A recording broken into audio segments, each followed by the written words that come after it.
I'm obsessed with it, with win or bust. And what makes me have sleepless nights is when you don't have everyone that feels the same way on your club. Like, it's times where I wish I was like a tennis player or a golfer, where it was literally like, look in the mirror, it's you versus you. There's no pressure. There's no pressure at all. I've been getting pressure since I was 10 years old. I don't think there's no pressure for me because I'm doing something that I love to do, and that's play the game of basketball. I think your surroundings growing up turns you to a dog. It's just in me, man. I love competing, I love winning, I love just like playing the game. Because I know at some point I ain't gonna be able to play it no more. Well, at that level, every season is like a movie, and I'm like living in it. Like I'm the star in the movie. Like, I feel like Batman, Black Panther, all of them.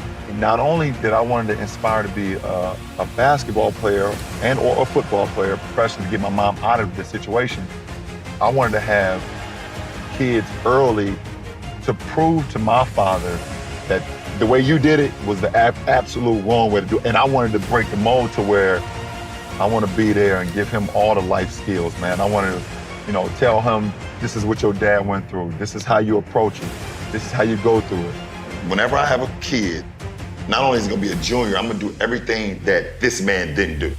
They're gonna experience things that I didn't experience.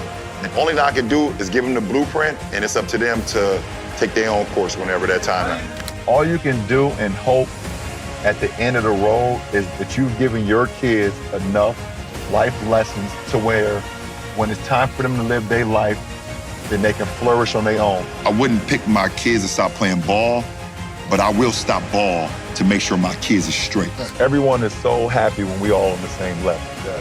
And as soon as you're able to become a little successful with anything in life, even as a kid, even as a 14-year-old, 15-year-old, people envy that. Of course I changed. I'm trying to better myself. Why haven't you changed? And that's the things that you have to deal with, even as a kid growing up playing ball. I knew when I got drafted as an 18-year-old kid that I could play the game of basketball and play it at a high level, even against grown men.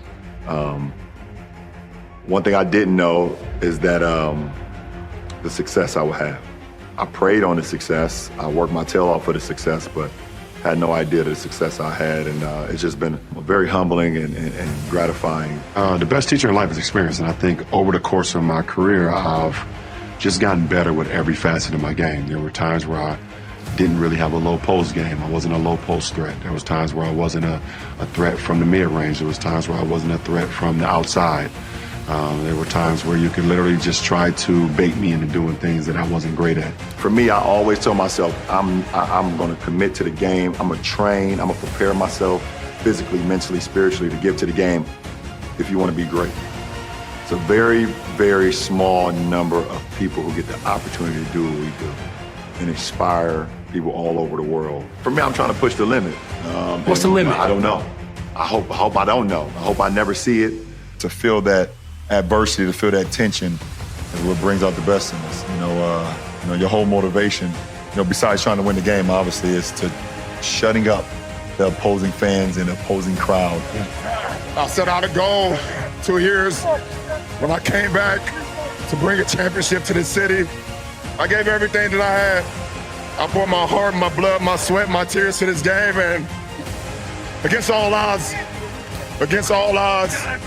I don't know why we want to take the hardest road.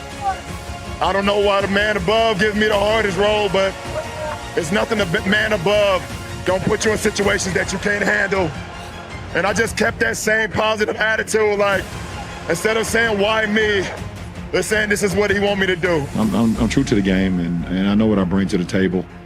And I came back for a reason. I came back to bring a championship to our city. I knew what I was capable of doing. I knew what I learned in the last couple of years that I was gone. And when I came back, I knew I had the right ingredients and the right blueprint to help this franchise get back to a place that we've never been. Now, at the end of the day, the man above has given me a God-given ability, and I just try to take full advantage of it. Win, lose, or draw, no matter what, at the end of my career, you'll never get someone to say that he didn't leave it out on the floor. Wins and losses and ties and things that happens throughout the course of life. It's just how you pick yourself up. It's how you continue to get better and better.